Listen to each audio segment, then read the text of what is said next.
ইসলামী bank news top 10। তিস্তার পানি বন্টন সমস্যার সমাধান হতে হবে, শিগগিরই ভারতের সাথে আলোচনায় বসবে ঢাকা। পিটিআইকে দেয়া সাক্ষাৎকারে বলেছেন অন্তর্বর্তীকালীন সরকার প্রধান ডক্টর মোহাম্মদ ইউনূস। শুধু জুলাই আগস্ট আন্দোলনের নয়, গত 16 বছরের দুঃশাসনের স্মৃতি রাখা হবে গণভবনের প্রস্তাবিত জাদুঘরে, জানিয়েছেন তথ্য ও সম্প্রচার উপদেষ্টা নাহিদ ইসলাম।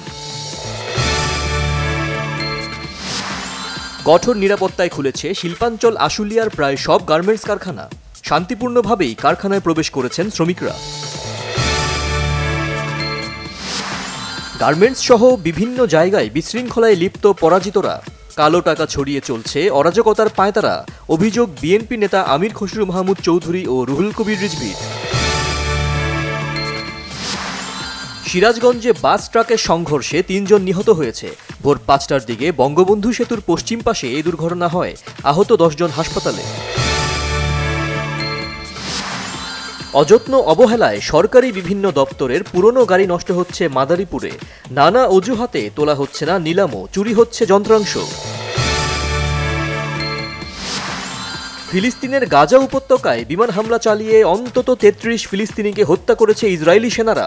ইসরায়েলি দখলদারিত্বের বিরুদ্ধে বিক্ষোভকালে 1 জন নিহত।